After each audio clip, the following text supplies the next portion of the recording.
A very warm welcome to our weekly news magazine program, Bhutan This Week. I am Sonam Rinchen. Our top stories this week. A team of doctors accompanying His Majesty the King performed surgeries and endoscopies for about 200 people in Jamgang. The President of the Bhutan Olympic Committee, His Royal Highness Prince Jigil Ugen Wangchuk, attended the opening ceremony of the 17th Asian Games in South Korea. And Trashikang becomes the first Tongkok to implement the provision of the Local Government Act, which says civil servants serving in the Gyeoks will be administratively accountable to their respective Gyeok administrations. A team of doctors accompanying His Majesty the King offered medical checkup to the people in Jamgang and Buli and performed laparoscopy for kidney and gallstone patients. The team also conducted several other minor surgeries.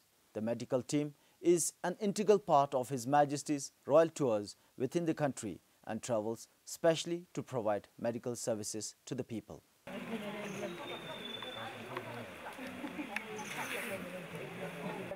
This was the scene at Basic Health Unit in Buli. Despite the heavy rainfall, people of all ages came from Buli and even far-off villages like Nimshong and Bardo, some traveling for hours. Sesungtang manggoa rangi jua cinte geri rizab bagola. Dr. Naji macing ngaci sesungtang menggola zani bi jaki ci asti ba be uni cham cire ina. Pinci ke Dr. Bhutan This cindos.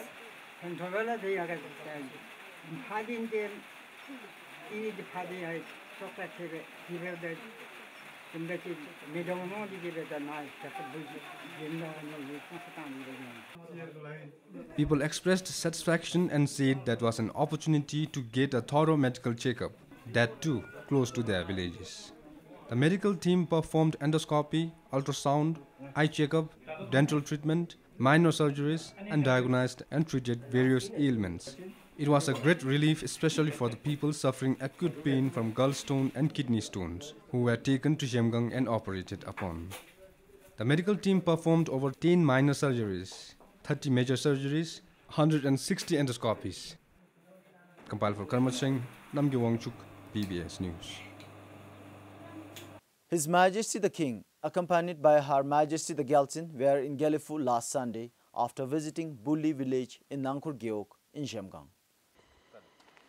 Their Majesties travelled to Buli in Jamgang on Thursday and visited Tali Kunzang Chekholing Shedra along the way. Their Majesties offered prayers at the Lhaga and granted an audience to the monks at the Shedra. Their Majesties also met with hundreds of people and school children who had lined up along the farm road to Buli to offer Tsokcha. In Buli, their Majesties resided in tents pitched on the school ground of Buli Middle Secondary School. His Majesty granted an audience to the entire school as well as students from Tsildang Community Primary School on Friday. Their Majesties also visited Buli Shedra. On Saturday, His Majesty granted Toka to the people of Buli and the nearby villages, who arrived at the school ground in thousands to meet their king and the queen. Yesterday, their Majesties met with thousands of people in Tingtibi and Jimicheling while travelling to Gyeongju. His Majesty the King and Her Majesty the Gyaltsin are on a tour of the central and southern regions of the country. While in Jamgang, His Majesty granted 75,393 acres of land as kidu to the people. His Majesty is now in Gyeongju to review the security situation in wake of the recent kidnappings. This morning, His Majesty the King granted an audience to the students of Gyeongju Higher Secondary School and government officials in Gyeongju and Sarbang. Compiled for Karmat Singh, Dikichorin Doji, BBS News. His Majesty's representative and the President of the Bhutan Olympic Committee, His Royal Highness Prince Jigil Ugen Wangchuk, attended the opening ceremony of the 17th Asian Games in South Korea last Friday. While in Korea, His Royal Highness Prince Jigil Ugen Wangchuk attended the General Assembly of the Olympic Council of Asia. Last Sunday, His Royal Highness granted an audience to the Bhutanese contingent to the 17th Asian Games at the Athletics Village in Incheon, which is by far the largest contingent from Bhutan at a major game. Bhutan is participating in the sporting disciplines of athletics, archery, boxing, golf, shooting, taekwondo, and tennis. The calls for a need for retirement benefits and other entitlements for the local leaders continue as the local government entitlement bill awaits endorsement. The local leaders of Chirang are concerned about retirement benefits more than other entitlements.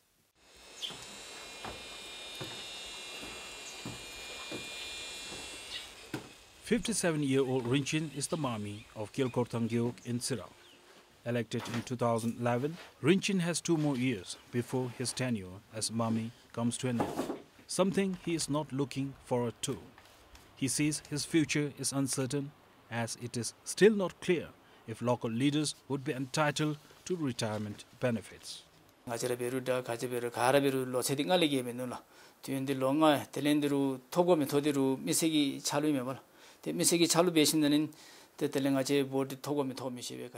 future is in the hands of the people.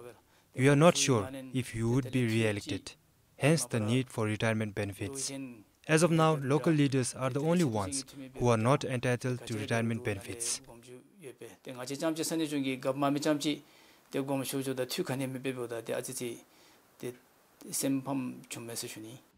Other local leaders in Chirang also feel the same. The concern surfaced at the recent Songkak Sogdo. Without retirement benefits, we fear our future would become difficult. The members of parliament are entitled to retirement benefits. We are also elected representatives, so we would be grateful if the government could make us entitled for retirement benefits.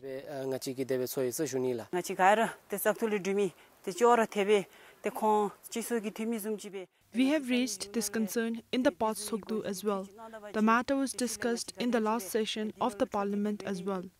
We are again raising the issue in the hope the government would consider our request.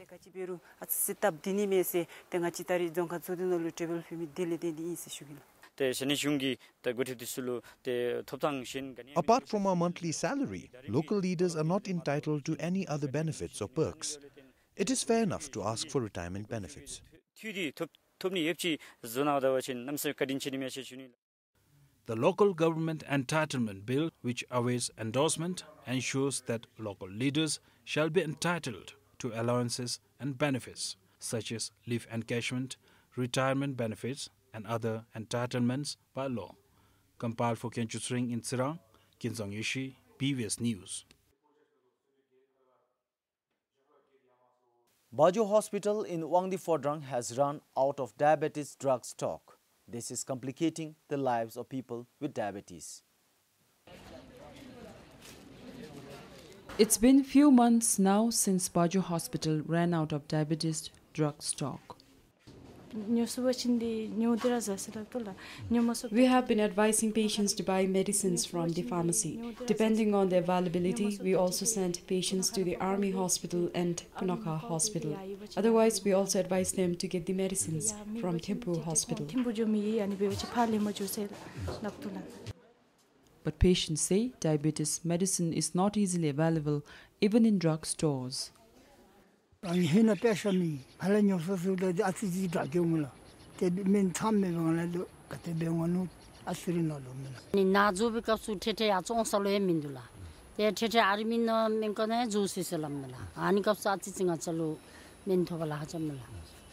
hospital says the shortage is from the source itself and that it hopes to receive the medicine soon. medical supply depot the medical supply depot in Phuentsholing itself has run out of stock. We are in constant touch with them and we expect to receive the medicines soon. We would like to tell the patients not to worry.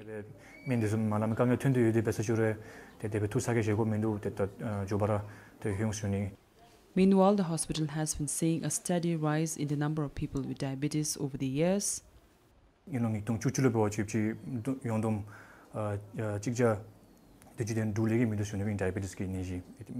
As per our records in 2011, the number of people with diabetes stood at 176. The figure rose to 250 in 2012 and to 342 in 2013. Today, as of August this year, the number of diabetics has reached 447.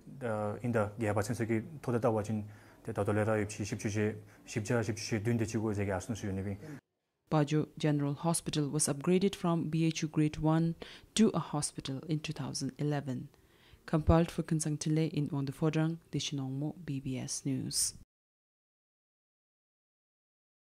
As per the decision of the 8th Dzongkha Tsogdu held in July this year, each Geok under Sarpang Dzongkhak has an engineer now. GUPs of the Geoks are optimistic this will enhance efficiency and improve work quality. Kilepenjo is the new engineer of Samtaling Geok. He has been transferred few months back from Timshing Dungkak in Tashigang. He is working on the drawing of the community Hagang at Dishinpelri Chuok, which is going to be renovated. It is one of the 3 works that he has in hand for this financial year. Usually, Geok engineers like him had to look after 2 to 3 Geoks. Each Geok would have a minimum of 5 activities in one financial year. With more work in hand, he said monitoring was a problem. When we visit one site, we cannot go to the others. Our work is not only going to the site, we have paperwork to do as well. So quality gets compromised. Before I stayed in Timshing Dungkak. There, road connectivity was a problem. When we go to the nearest site, it is a minimum of 3 hours walking distance from the road point. He said now it is easier to monitor the works. Since Samtaling Geok is well connected with the road, he manages to visit the sites at least twice in a week. He added that it is important to visit the work site to ensure that quality is not compromised. If we go to the site and verify, they will not compromise in quality. For example, during Dalai, they compromise the water-cement ratio and the water-cement-sand ratio and gravel ratio. But if we are present, we verify and the quality becomes better. Samtaling GUPs said they have to rely on the engineers completely from drawing to estimation. With the Geoks now having an engineer each, the GUPs are optimistic.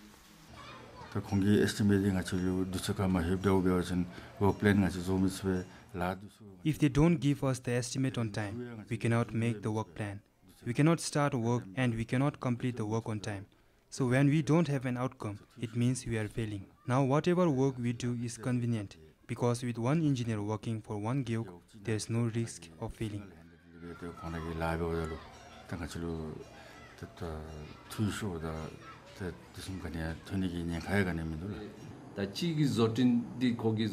When the engineer worked in one Geok, it hampered the work of other Geok. When the engineer looks after the construction of one Geok, construction in other Geok gets delayed. So work cannot be completed on time, and when all these get delayed, works also get delayed. And when works get delayed, there is a deadline to be met. This hampers the quality as they have to rush. Now we have an engineer each in the Geok, so quality of the work will be good. With the long-standing issue of shortage of engineers in Dzongkhaks addressed, things look positive for now. Tashuran, BBS News, Kelefo. The respective Geok administration in Tashigang will now look after the civil servants placed in their Geoks. Tashigang district decided to implement the provisions of the Local Government Act during the last Dzongkha Tsogdu.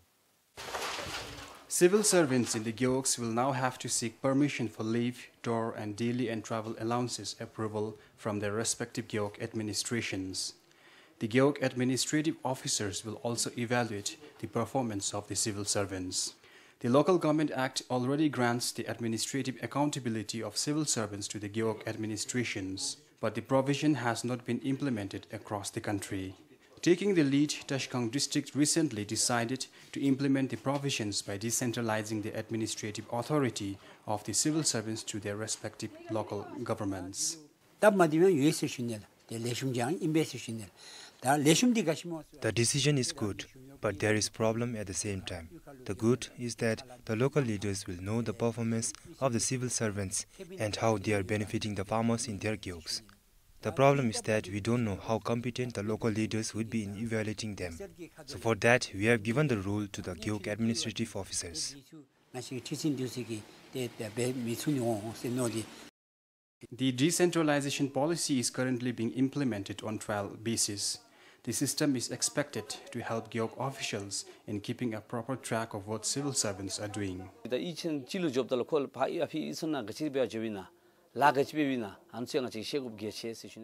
It is important for the Gyok to know what civil servants in the Gyok are doing. For example, if the RNR extension officer travels to a village, we have to know why he is going there.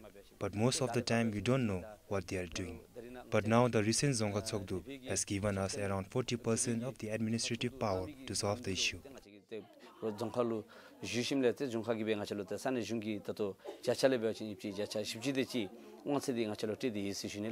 Civil servants said, although it is a good initiative, it would be too early to comment on how effective the system would work.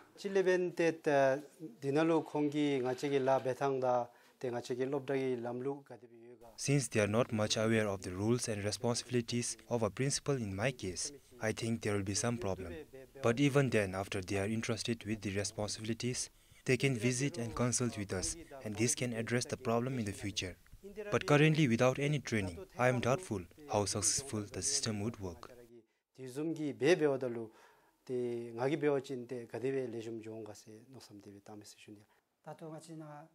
I think at the moment there will be problem with the decentralization policy due to shortage of human resource in the Gyoks. Currently, there is no one for us to consult in the Gyok if we have problem while in the field. Apart from the administrative accountability, the Gyok administrations will also disburse the salary and other allowances of the civil servants beginning next year. This is to ensure that the civil servants in the Gyoks also receive their share of daily and travel allowances budget. Currently, according to some civil servants, officials in the Dzongkhag administration are utilizing most of the daily and travel allowance budget. Pemanamge, BBS News, Kanglung. The Puna Changchu Hydropower projects 1 and 2 are in full swing, but at a cost. An unsealed road that leads to the project site sees hundreds of motorists that emit a lot of dust. As a result, it has become common for people in the locality to catch cough and cold. But the bigger problem is that they have lost one of their sources of income, as growing vegetables and fruits is challenging in a dusty environment. Smokes of dust are emitted every day on the stretch of the road between Hisuthanka and the Punatangchu dam site in Wongdi-Phodrang. It is public transport buses that ply on the road in addition to the project trucks and other private motorists. A few villages lie on either side of the unsealed road, who are consequently suffering as a result of the dust emissions. Om is a 59-year-old farmer in Thesogewak, and the project road is just above her house. The vegetables and the fruits in her kitchen garden have dried up, and the ones on the trees are almost dying. The thick amount of dust, according to her, dries up the vegetable plants and the fruit trees. She tells BBS that they barely have enough vegetables and fruits for themselves, let alone selling. 2 kilometers down the road from Tetsu is Chache, where Chado Olmo shares a similar story. Vegetables and fruits were a good source of income for Chado Olmo's family, and now her orange trees have dried and the fruits from the guava trees are scarce.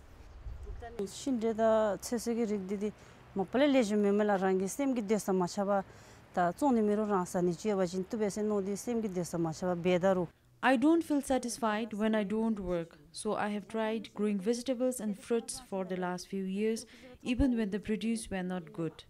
But the results were the same. During the good years, we would sell them, but now we have to buy for ourselves. We are so tied with money, even 5 niltam means a lot for us.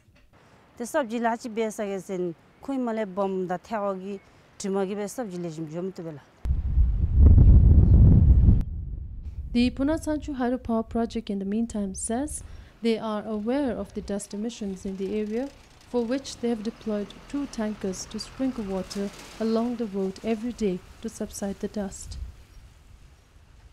People have also reported the matter to the environment officials of the project.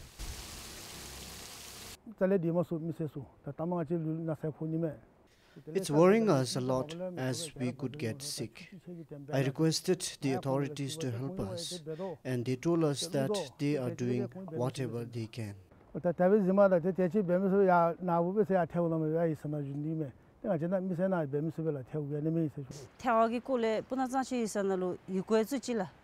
reported the matter to the authorities and the tankers sprinkle water during rainfalls, making road muddy. They don't sprinkle during sunny and dusty days. The tankers, according to the project officials, sprinkle water from 9 a.m.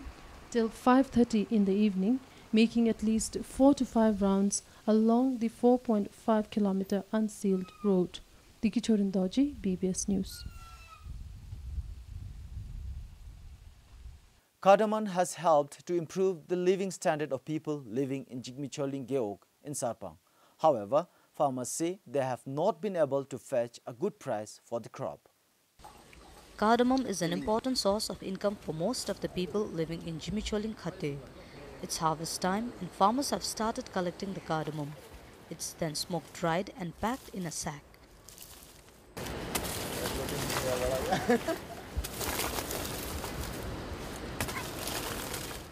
When 50 kilograms of cardamom is dried, farmers get only 10 kilograms. They said apart from the few Indian traders to whom they sell the yield every year, they have not been able to find at the market.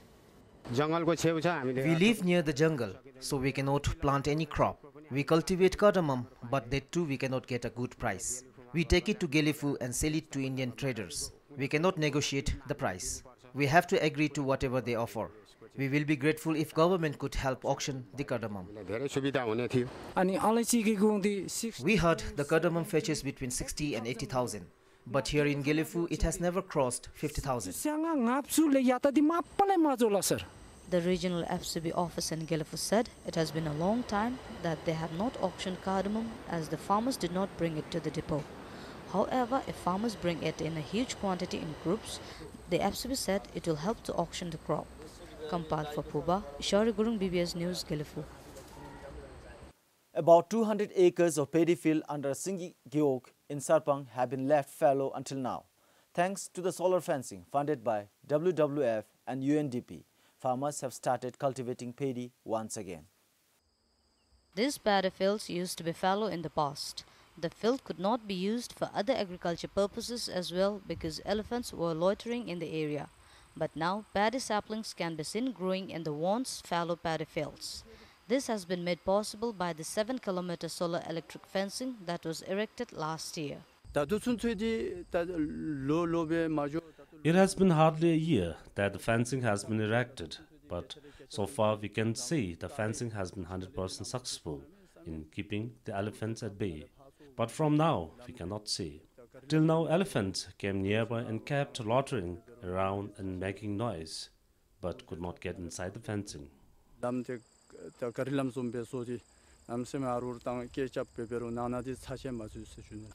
Farmers said in the past, even after guarding the crops, they hardly get to keep any yield as the elephants eat it up. The solar electric fencing has been successful in keeping the elephants at bay, and this, farmers say, has encouraged them to work harder. They are optimistic that they will not have to buy rice from the market beginning this year. After we got the fencing, it has become nice and peaceful to stay. So I am very happy and taking interest. Now I feel we will get whatever we sow. So I am very excited. Compared to the past, it is becoming better. Before, we did not plant much, and even if we did, we could not harvest any as the elephants finished it up. So we had to give up planting in the area. But now, after we got the fencing, we're taking a lot of interest in work and will continue to do so in the future as well. The solar electric fencing costing about 500,000 Niltrum was funded by the World Wildlife Fund and UNDP. A farmers group has been formed to look after and maintain the fencing. The fencing, apart from benefiting the farmers, will go a long way in addressing the human-wildlife conflict, one of the major problems faced by the farmers in Bhutan, and more importantly, in realizing the goal of self-sufficiency in rice. Compiled for Puba, Ishari Gurung, BBS News, Gelifu. Commercial vegetable production is popular in Naja Geog of Paro. Locals say profit from the vegetable business is good. Naja Geog, located south of Paro, has over 800 households. People do not grow rice here, but concentrate on vegetables. Potatoes and cabbages are their main source of income. Some also grow chilies and maize. 67-year-old Siringdema from Wanaka recently sold off her potato produce. She says she earns her enough to support her family. I grow chilies, cabbage and potatoes. We take the produce to the market and with the money we buy food supplies and spend on my children's educational expenses. Pasang also grows vegetables to make money. He says the price this year has been good. This year's price was okay. Compared to last year, we got triple the price for potatoes and double for cabbages. But there are challenges as well. Water shortage and wild animals are the major problems. Guarding the vegetables against wild boars and bears is difficult. They eat away the potatoes and maize. Sometimes we spend sleepless nights guarding our vegetable fields. One problem is the rainfall. These vegetables need water regularly.